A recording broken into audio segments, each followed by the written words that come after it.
हाय, मैं हूँ stranger explainer. आज हम बात करेंगे कि क्षमा करने की ताकत को हम अपने अवचेतन मन की मदद से कैसे प्राप्त कर सकते हैं। हम सभी ने कभी न कभी किसी के प्रति नाराजगी महसूस की है। लेकिन क्या आप जानते हैं, नाराजगी और नफरत की भावनाएं हमें अंदर से कमजोर बनाती हैं। आज हम जानेंगे कि कैसे अवचेतन मन का सही उपयोग करके हम क्षमा की शक्ति को अपने जीवन में लाकर शांति और सुख पा सकते हैं। एक, क्षमा का अर्थ और उसका महत्व। क्षमा का मतलब किसी के प्रति दया और सहानुभूति का भाव रखना है और उन्हें उनके अतीत के कार्यों के लिए माफ कर देना। यह भावनात्मक बोझ को दूर करने में मदद करता है। जब हम क्षमा करते हैं तो वास्तव में हम अपने अवचेतन मन को नकारात्मकता से मुक्त करते हैं, जो हमारी मानसिक और शारीरिक सेहत के लिए बहुत फायदेमंद है। 2, अपने आप से सकारात्मक पुष्टि अफर्मेशंस। अवचेतन मन को क्षमा की भावना से भरने के लिए रोज अपने आप से कहें, मैं क्षमा करने के लिए तैयार हूँ, या मैं अपने दिल और दिमाग को नकारात्मकता से मुक्त कर रहा हूँ। इन सकारात्मक पुष्टि से आपका अवचेतन मन क्षमा के लिए तैयार होता है और आपके अंदर दया और समझ का भाव जागृत करता है। 3, मानसिक चित्रण विजुअलाइजेशन तकनीक का उपयोग। रोज कुछ समय निकालकर उन व्यक्तियों या घटनाओं की कल्पना करें जिन्हें आप माफ करना चाहते हैं। उन्हें अपने मन में देखें और महसूस करें कि आप उनसे दिल से माफी मांग रहे हैं या उन्हें माफ कर रहे हैं। यह मानसिक चित्रण आपके अवचेतन मन को इन भावनाओं को गहराई से स्वीकार करने में मदद करेगा और धीरे धीरे यह आपकी वास्तविकता का हिस्सा बन जाएगा। 4, आभार की आदत अपनाएं।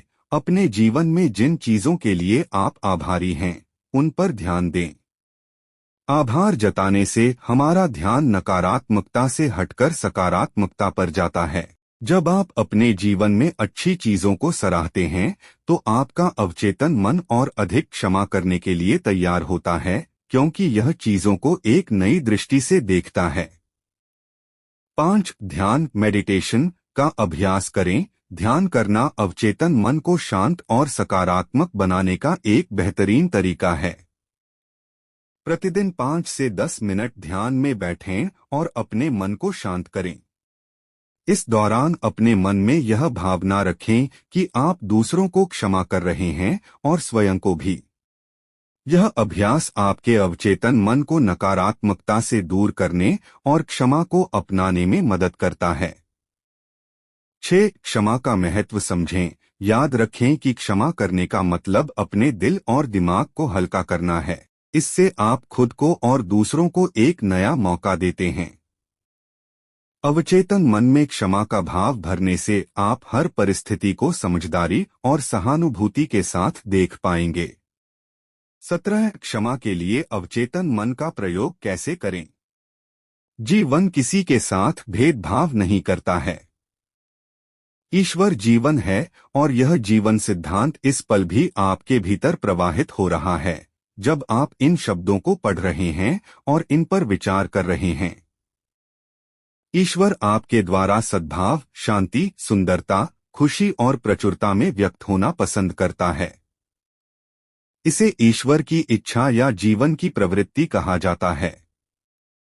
अगर आप इस आंतरिक जीवन प्रवाह के खिलाफ अपने मस्तिष्क में अवरोध बना लेते हैं तो यह भावनात्मक बाधा आपके अवचेतन मन को बहुत दुविधा में डाल देगी और हर तरह की नकारात्मक स्थितियां उत्पन्न कर देगी। ईश्वर का दुनिया की दुखी या अराजक परिस्थितियों से कोई लेना देना नहीं है। ये स्थितियां तो हमारी ही नकारात्मक और विध्वंसात्मक सोच का नतीजा हैं। इसलिए अपनी मुश्किल या बीमारी के लिए ईश्वर पर दोष मढ़ना एक गंभीर गलती है। कई लोग मानव जाति के पाप, बीमारी और कष्ट के लिए ईश्वर की आलोचना करके या ईश्वर पर आरोप लगाकर जीवन प्रवाह के विरुद्ध आत्तन मानसिक अवरोध बना लेते हैं। बाकी लोग अपने दुख दर्द, प्रियजनों की मृत्यु, व्यक्तिगत दुखों और दुर्घटनाओं के लिए ईश्वर पर दोष मढ़ते हैं। वे ईश्वर पर गुस्सा होते हैं और उसे ही अपने दुख के लिए जिम्मेदार मानते हैं। जब तक लोग ईश्वर के बारे में इस तरह की नकारात्मक अवधारणाएं रखेंगे, तब तक उनका अवचेतन मन इन नकारात्मक चीजों को साकार करता रहेगा। वे यह नहीं समझ पाते हैं कि वे ही खुद को सजा दे रहे हैं। उन्हें सच देखना होगा, आत्मनिर्भर बनना होगा और किसी भी बाहरी व्यक्ति या शक्ति के प्रति निंदा, द्वेष और क्रोध को त्यागना होगा। वरना वे सेहतमंद, खुश या रचनात्मक गतिविधि में अग्रणी नहीं बन सकते। जब ये लोग अपने दिलो-दिमाग में प्रेमपूर्ण ईश्वर की कल्पना करने लगते हैं, जब वे यकीन करने लगते हैं कि ईश्वर प्रेमपूर्ण पिता है जो उनकी देखभाल करता है, उनका मार्गदर्शन करता है, उन्हें शक्ति देता है, तो ईश्वर या जीवन सिद्धांत के बारे में यह विश्वास तथा अवधारणा उनके अवचेतन मन में उतर जाएगी और वे असंख्य तरीकों से धन्य हो जाएंगे। जीवन आपको हमेशा क्षमा करता है। जीवन सिद्धांत में क्षमा का असीमित खजाना है। जब आप अपनी उंगली काट लेते हैं तो यह आपको क्षमा कर देता है। आपके भीतर की अवचेतन बुद्धिमत्ता तत्काल इसकी मरम्मत के लिए सक्रिय हो जाती है। नई कोशिकाएं घाव के ऊपर पुल बना देती हैं। अगर आपको कोई संक्रामक रोग हो जाता है तो जीवन आपको क्षमा कर देता है और आक्रामक विषाणुओं को मिटाने में तत्काल जुट जाता है। अगर आप अपना हाथ जला लेते हैं तो जीवन सिद्धांत फफोलों और जलन को कम करता है तथा आपको नई त्वचा, ऊतक और कोशिकाएं देता है। जीवन आपके खिलाफ कोई बैर नहीं रखता है। यह हमेशा आपको क्षमा करता रहता है। जीवन आपको सेहत, स्फूर्ति, सद्भाव और शांति देता रहता है, बशर्ते आप प्रकृति के साथ सामंजस्य में सोचकर सहयोग करें। नकारात्मक, आहत करने वाली यादें, कटुता और दुर्भावना आपके भीतर के जीवन सिद्धांत के मुक्त प्रवाह को रोक देती हैं। उसने अपराध बोध से मुक्ति कैसे पाई? हैरियट जी रोज ऑफिस में देर रात तक काम करती थी। वह अक्सर आधी रात के बाद तक घर नहीं लौट पाती थी। वह उम्मीद करती थी कि उसके वरिष्ठ अधिकारी और सहकर्मी उसकी मेहनत की दाद देंगे, लेकिन ऐसा कुछ नहीं होता था। चूंकि वह आम तौर पर अकेली ही इतनी देर तक ऑफिस में रुकती थी, इसलिए बाकी कर्मचारियों को तो उसकी असामान्य निष्ठा का पता भी नहीं था। इसी दौरान उसका पारिवारिक जीवन गंभीर मुश्किल में पड़ गया। उसके पति और 2 बेटे उसे पहचानना ही भूल गए। जब उसके छोटे बेटे की लिटिल लीग टीम ने स्थानीय मैच जीत लिए तो हैरियट ने मैच तो देखे ही नहीं, बल्कि यह पूछना भी भूल गई कि कौन जीता। स्थिति तब और भी गंभीर हो गई जब हैरियट के डॉक्टर ने उसे चेतावनी दे दी कि उसका हाई ब्लड प्रेशर खतरनाक रूप से बढ़ रहा था। जब हैरियट के पति ने उससे कह दिया कि वह तलाक लेना चाहता है तो वह मेरे पास आई। मैंने उससे पूछा कि उसने पति को अपने जीवन से बाहर क्यों कर दिया है और अपने बेटों में इतनी कम दिलचस्पी क्यों लेती है।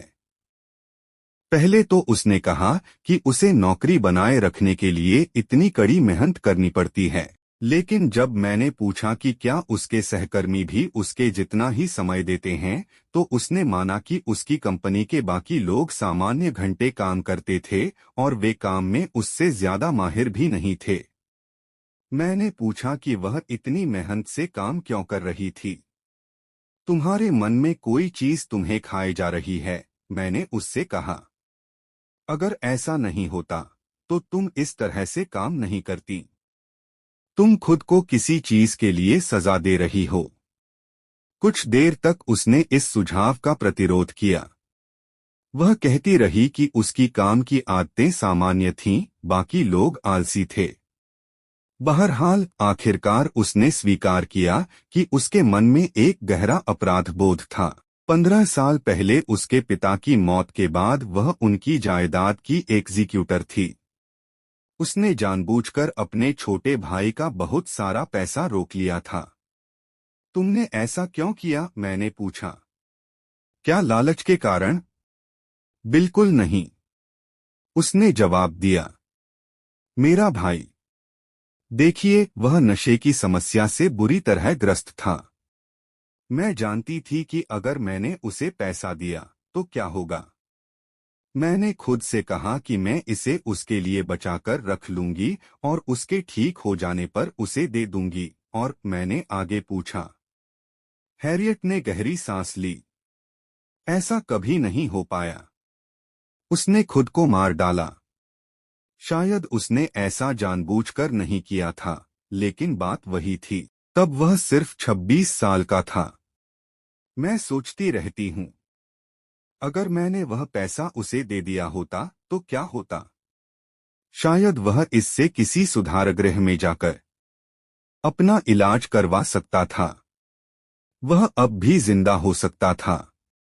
मेरी गलती से उसकी मौत हुई है। मैंने उससे पूछा, अगर तुम्हें यह दोबारा करना पड़े तो तुम क्या करोगी? मैं नहीं जानती, उसने अपना सिर हिलाते हुए कहा।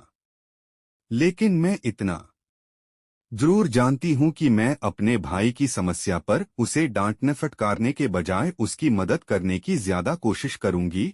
लेकिन साथ ही तुम महसूस करती हो कि तुमने उचित काम किया? मैंने पूछा। क्या तुम्हें महसूस हुआ कि तुम सही काम कर रही थीं? बिल्कुल, उसने मुझसे कहा। लेकिन अब मुझे यकीन हो गया है कि मैं गलत थी। वह पैसा मेरा नहीं था। तो अब तुम वह काम नहीं करोगी? नहीं, मैं नहीं करूंगी, उसने जवाब दिया। उसका चेहरा सख्त हो गया। लेकिन उससे कोई फर्क नहीं पड़ता। मुझे उस काम के लिए कभी माफ नहीं किया जा सकता। मैंने अपने इकलौते भाई का पैसा चुराया है और वह मर गया है। यह सही है कि ईश्वर मुझे सजा दे रहा है। मैं इसी काबिल हूं। मैंने उसे समझाया कि ईश्वर उसे सजा नहीं दे रहा है, वह खुद को सजा दे रही है। अगर आप जीवन के नियमों का दुरुपयोग करते हैं तो आपको उसी अनुसार कष्ट उठाना पड़ेगा। अगर आप बिजली के खुले तार पर हाथ रखेंगे तो आपको झटका लगेगा। प्रकृति की शक्तियां बुरी नहीं हैं। यह तो आपके प्रयोग से तय होता है कि उनका प्रभाव अच्छा पड़ता है या बुरा। बिजली बुरी नहीं है। यह तो इस बात पर निर्भर करता है कि आप इसका इस्तेमाल अपने घर को रोशन करने के लिए करते हैं या किसी को प्राणघातक झटका देने के लिए। इकलौता पाप नियम का अज्ञान है और इकलौती सजा इस नियम के दुरुपयोग की स्वतः प्रतिक्रिया है।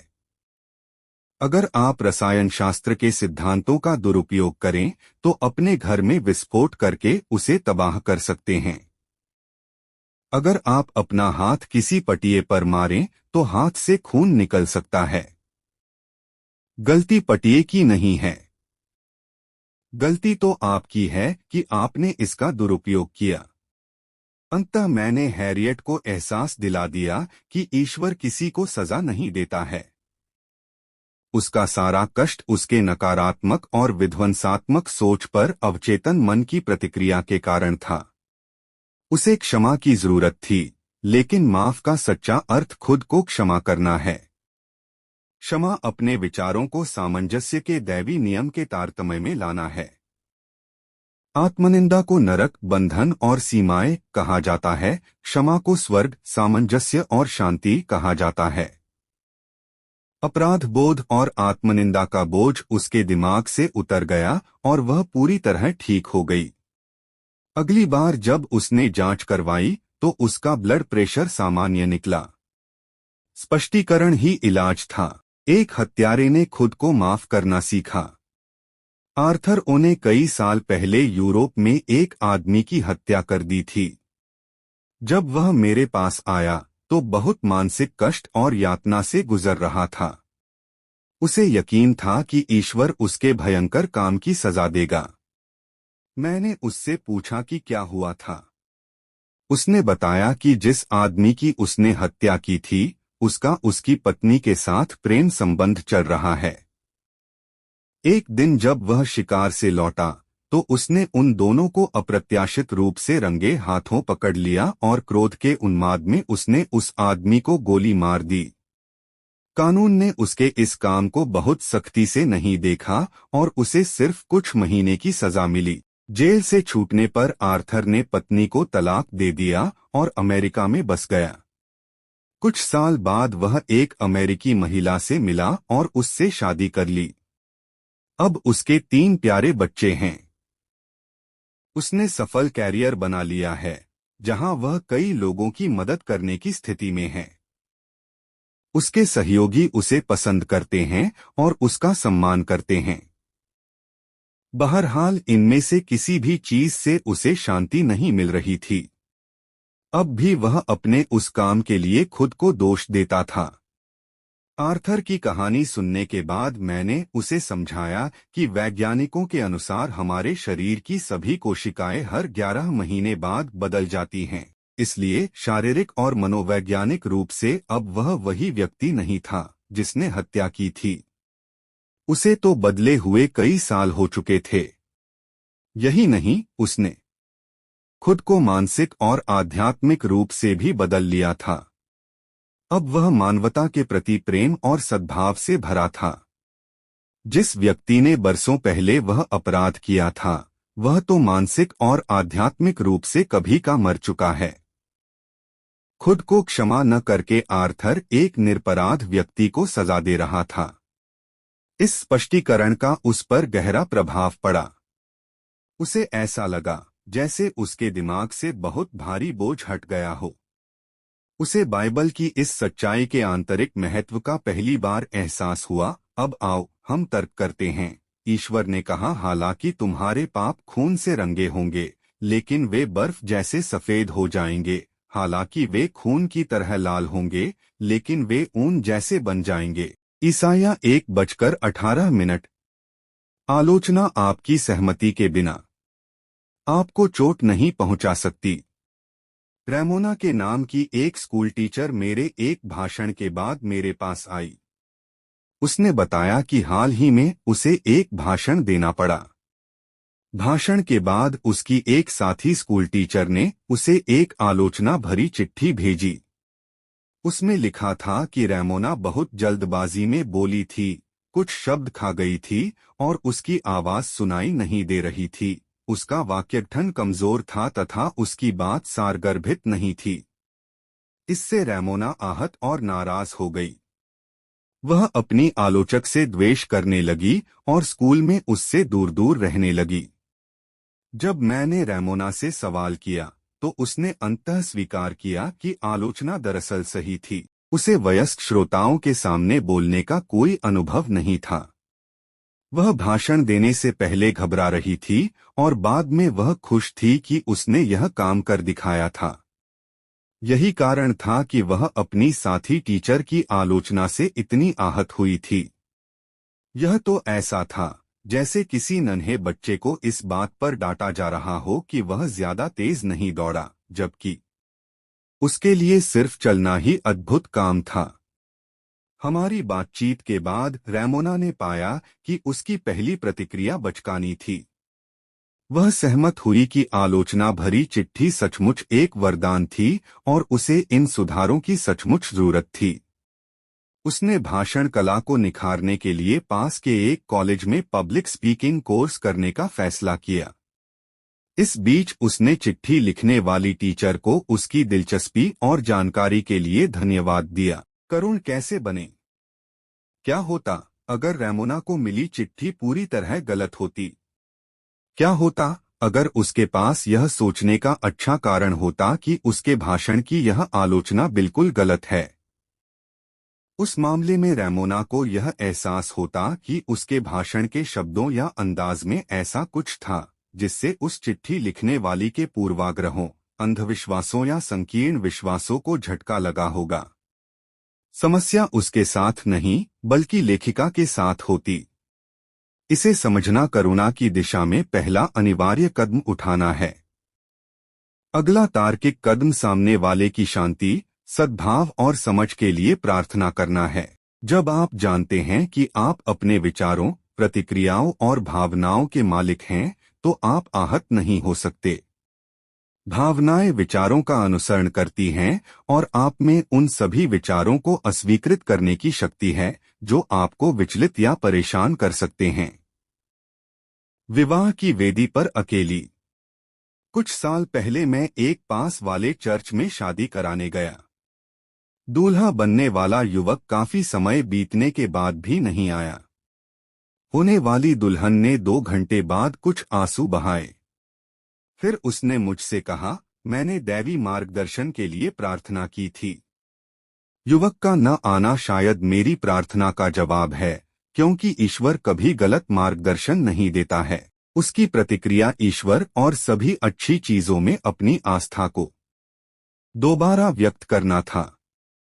उसके दिल में कोई कटुता नहीं थी, क्योंकि जैसा उसने कहा, हालांकि मैं इस विवाह के लिए बेताब थी, लेकिन मुझे लगता है कि यह विवाह सही कर्म नहीं होता, क्योंकि मेरी प्रार्थना सही कर्म के लिए थी, सिर्फ मेरे लिए नहीं बल्कि हम दोनों के लिए। यह युवती एक ऐसे अनुभव से आसानी से बाहर निकल आई जिस पर कोई और व्यक्ति भावनात्मक हंगामा मचा देता।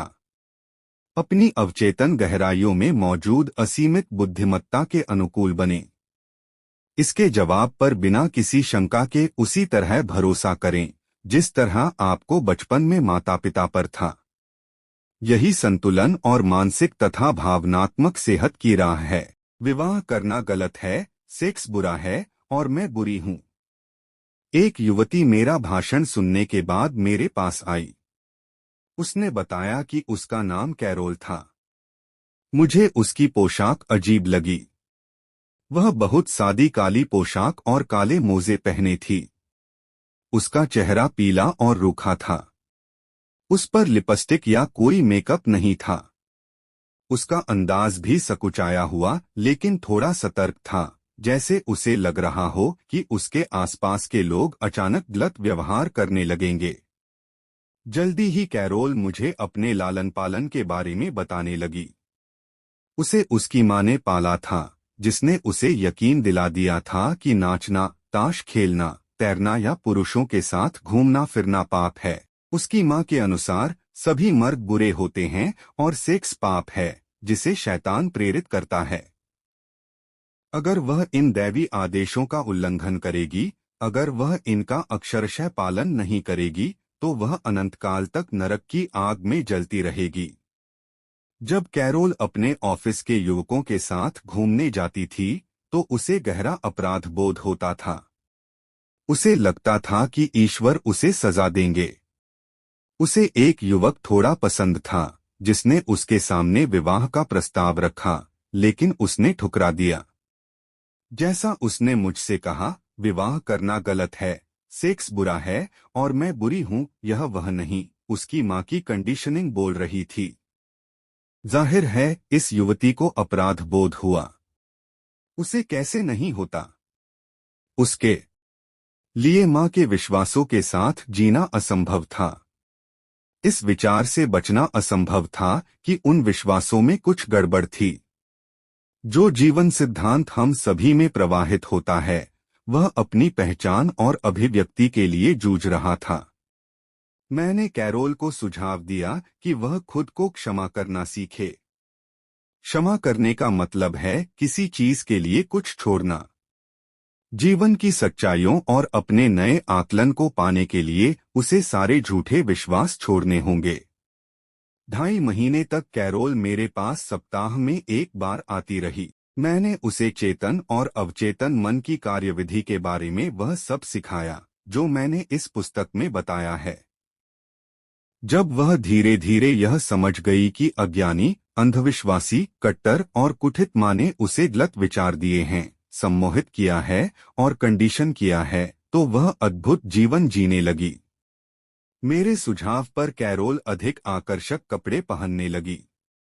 अपने हुलिये में आमूलचूल परिवर्तन करने के लिए वह एक फैशनेबल स्टोर के कॉस्मेटिक्स सेक्शन में गई। उसने नाचना और कार चलाना सीखा। उसने तैरना, ताश खेलना और युवकों के साथ बातचीत करना सीखा। वह अपने परिवार से पूरी तरह अलग हो गई और जीवन को प्रेम करने तथा महत्व देने लगी। अपनी आंतरिक प्रकृति को जानने के बाद कैरोल आदर्श जीवनसाथी के लिए प्रार्थना करने लगी। वह यह दावा करने लगी कि असीमित बुद्धिमत्ता उसकी ओर ऐसे व्यक्ति को आकर्षित करेगी जो पूरी तरह उसके साथ सामंजस्य में होगा। एक शाम जब वह मेरे ऑफिस से निकल रही थी तो एक व्यक्ति मुझसे मिलने का इंतजार कर रहा था। मैंने उन दोनों का परिचय करा दिया। 6 महीने बाद उन दोनों ने शादी कर ली। वे अब भी शादीशुदा हैं और एक दूसरे के साथ बहुत खुश हैं। क्षमा उपचार के लिए आवश्यक है। और अगर तुम्हारे मन में किसी के खिलाफ कुछ है तो तुम खड़े होकर प्रार्थना करो, क्षमा करो। मार्क 11:25। दूसरों को क्षमा करना मानसिक शांति और अच्छी सेहत के लिए अनिवार्य है। अगर आप अच्छी सेहत और खुशी चाहते हैं तो आपको हर उस व्यक्ति को क्षमा करना चाहिए जिसने आपको चोट पहुंचाई है। अपने विचारों को दैवी नियमों और व्यवस्था के सामंजस्य में लाकर खुद को क्षमा करें। आप खुद को तब तक पूरी तरह क्षमा नहीं कर सकते जब तक कि दूसरों को क्षमा न कर दें। खुद को क्षमा न करना सिर्फ आध्यात्मिक अहंकार या अज्ञान है। आज की मनोदैहिक चिकित्सा में इस बात पर लगातार जोर दिया जा रहा है कि द्वेष, दूसरों की आलोचना, पश्चाताप और शत्रुता कई रोगों के कारण हैं, जिनमें आर्थराइटिस से लेकर हृदय रोग तक शामिल हैं। इन नकारात्मक भावनाओं से उत्पन्न तनाव सीधे शरीर के प्रतिरोधक तंत्र को प्रभावित करता है, जिससे आप संक्रमण और रोग का शिकार हो जाते हैं। तनाव संबंधी विकारों के विशेषज्ञ बताते हैं कि दुर्व्यवहार के शिकार, धोखा खा चुके या आहत लोग अक्सर प्रतिक्रिया करते हुए द्वेष और नफरत पाल लेते हैं। यह प्रतिक्रिया उनके अवचेतन मन में गहरा घाव उत्पन्न कर देती है जो लगातार टीस मारता रहता है। सिर्फ एक ही इलाज है, उन्हें अपनी चोट को काटकर हटाना होगा और इसका एकमात्र अचूक तरीका है क्षमा। क्षमा सक्रिय प्रेम है। क्षमा की कला में अनिवार्य तत्व क्षमा करने की इच्छा होना है। अगर आप सच्चे दिल से किसी को क्षमा करने की इच्छा करते हैं तो आपने आधी बाधा पार कर ली है। जाहिर है आप जानते हैं कि किसी को क्षमा करने का यह मतलब नहीं है कि आप उसे पसंद करते हैं या उसके साथ संबंध बढ़ाना चाहते हैं। आप किसी को पसंद करने के लिए बाध्य नहीं हैं। यह तो ऐसा ही होगा जैसे सरकार सद्भाव, प्रेम, शांति या सहिष्णुता के बारे में कानून बनाने की कोशिश करे। आप किसी व्यक्ति को सिर्फ इसलिए पसंद नहीं कर सकते क्योंकि कोई आपको ऐसा करने का आदेश देता है। बहरहाल, और यह काफी महत्वपूर्ण बात है, हम लोगों को पसंद किए बिना उनसे प्रेम कर सकते हैं। बाइबल कहती है, एक दूसरे से प्रेम करो। यह पहली नजर में असंभव लग सकता है, लेकिन यह काम कोई भी कर सकता है, बशर्ते वह इसे सचमुच करना चाहे।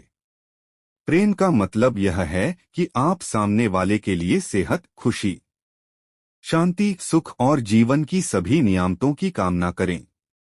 सिर्फ एक ही शर्त है, और वह है ईमानदारी। आप क्षमा करते समय दरअसल उदार नहीं बल्कि स्वार्थी होते हैं, क्योंकि आप दूसरों के लिए जो कामना करते हैं वास्तव में वह अपने लिए कर रहे हैं। इसका कारण यह है कि आप ही इसे सोचते और महसूस करते हैं। जैसा आप सोचते और महसूस करते हैं वैसे ही आप बन जाते हैं। क्या इससे सरल कोई चीज हो सकती है? क्षमा की तकनीक। क्षमा करने की एक सरल लेकिन कारगर विधि है। इसका अभ्यास करने पर यह आपके जीवन में चमत्कार कर देगी। अपने दिमाग को शांत कर लें, शिथिल हो जाएं और मुक्त रहें।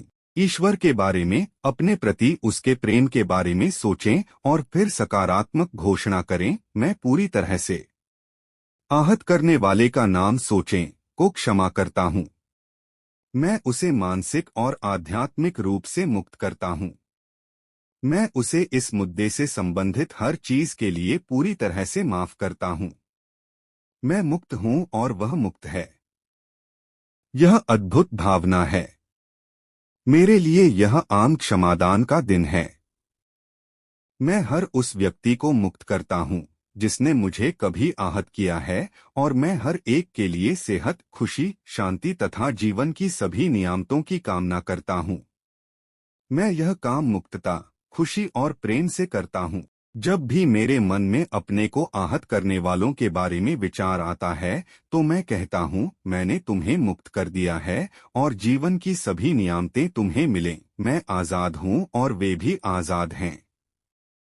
यह अद्भुत है। सच्ची क्षमा का महान रहस्य यह है कि जब आप एक बार व्यक्ति को क्षमा कर दें, तो प्रार्थना को दोहराना अनावश्यक है। जब भी वह व्यक्ति आपके मन में आए या वह खास चोट आपके दिमाग में उभरे, तो उसके प्रति अच्छे विचार व्यक्त करें और कहें, तुम्हें शांति मिले। जितनी बार विचार मन में आए, उतनी ही बार यह काम करें। आप पाएंगे कि कुछ दिनों के बाद उस व्यक्ति या अनुभव का विचार कम बार आएगा और फिर गुमनामी में खो जाएगा। क्षमा का एसिड टेस्ट। सुनार यह जांच करने के लिए एसिड टेस्ट का प्रयोग करते हैं कि सोना असली है या नकली। क्षमा के लिए भी एक एसिड टेस्ट है।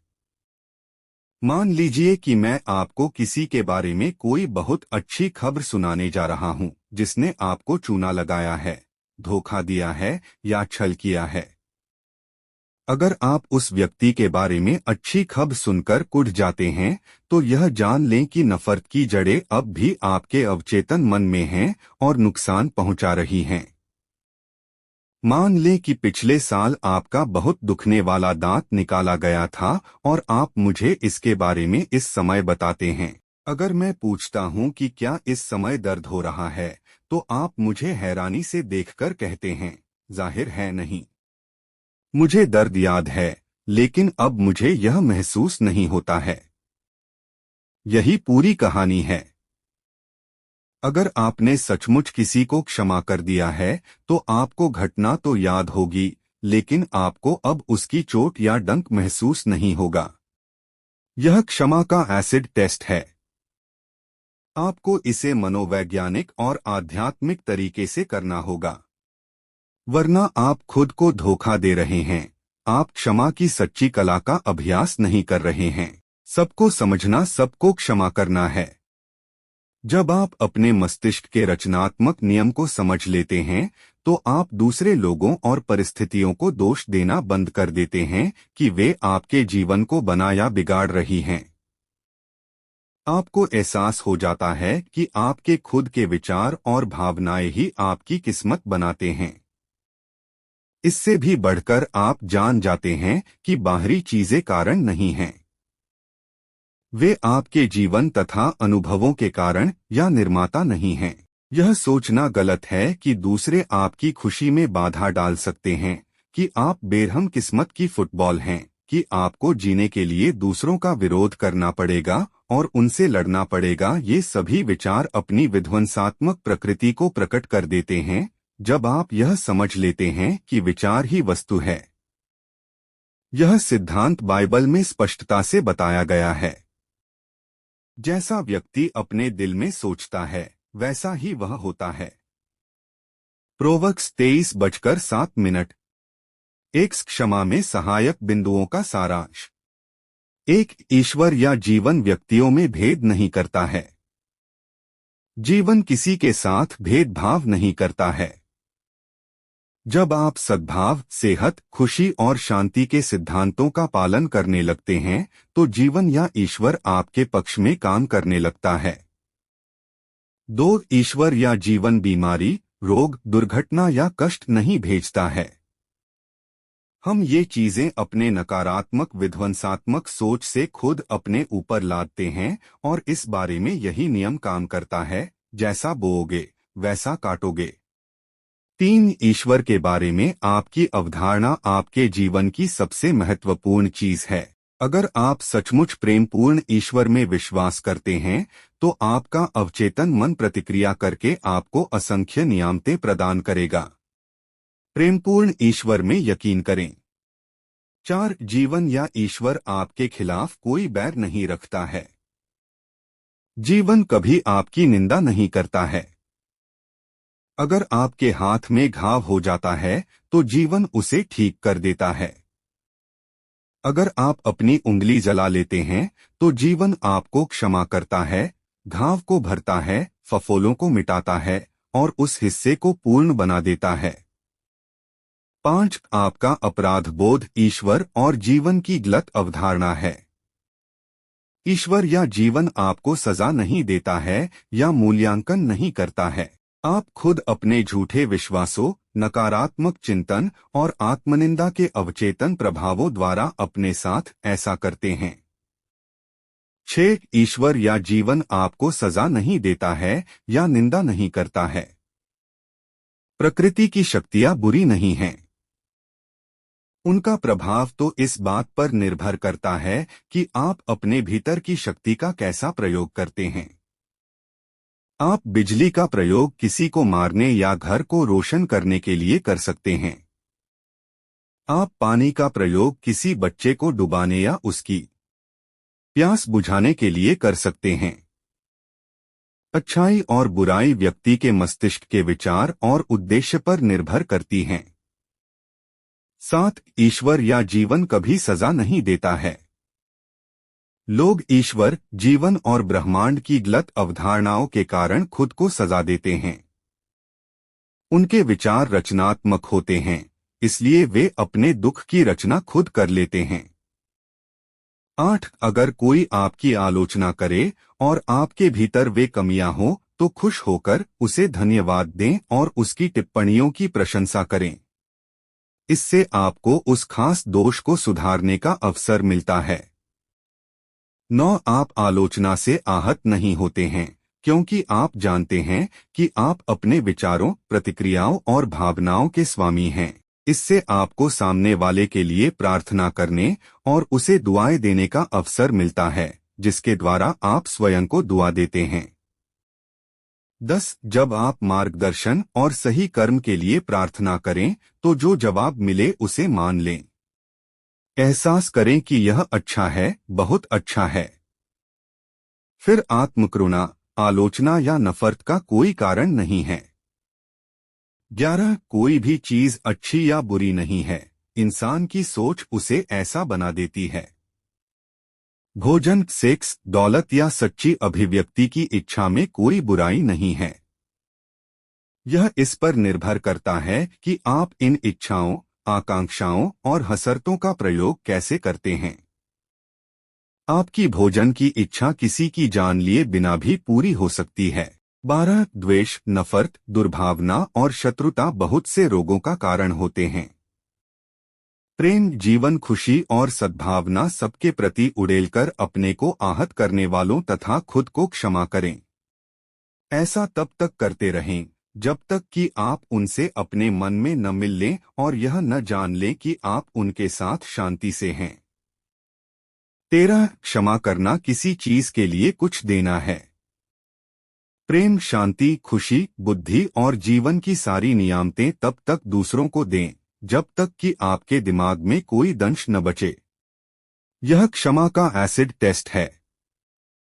14. अगर किसी ने आपको चोट पहुंचाई है, आपके बारे में झूठ बोला है, निंदा की है और आपकी बहुत बुराई की है, क्या उस व्यक्ति के बारे में आपका विचार नकारात्मक है?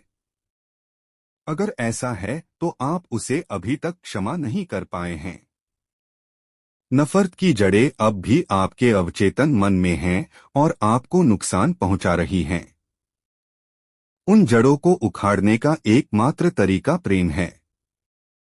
उस व्यक्ति के लिए जीवन की सभी नियामतों की कामना करें। यही 70 गुना 7 बार क्षमा करने का मतलब है। तो दोस्तों, आज हमने समझा कि अवचेतन मन की मदद से क्षमा करने का अभ्यास कैसे किया जा सकता है। क्षमा एक ऐसी ताकत है जो आपके मन और जीवन को बदल सकती है। मुख्य बिंदुओं का संक्षेप में पुनरावलोकन। 1. क्षमा का अर्थ और इसका मानसिक और शारीरिक लाभ। 2. सकारात्मक पुष्टि से अवचेतन मन को क्षमा के लिए तैयार करना। 3. मानसिक चित्रण तकनीक से माफ करने का अभ्यास करना। 4. आभार की आदत से नकारात्मकता को दूर करना। 5. ध्यान के जरिए अपने अवचेतन मन को शांत रखना। 6. क्षमा का महत्व समझकर रिश्तों में सकारात्मकता लाना। अगर आपको यह वीडियो पसंद आया हो तो इसे लाइक करें और चैनल स्ट्रेंजर एक्सप्लेनर को सब्सक्राइब करना न भूलें। और अगर आपके कोई सवाल हैं या आप किसी और विषय पर जानना चाहते हैं तो कमेंट में जरूर बताएं। मैं हूं स्ट्रेंजर एक्सप्लेनर और याद रखें, क्षमा करने की शक्ति आपके अवचेतन मन में है, बस इसे अपनाने का एक कदम उठाने की जरूरत है।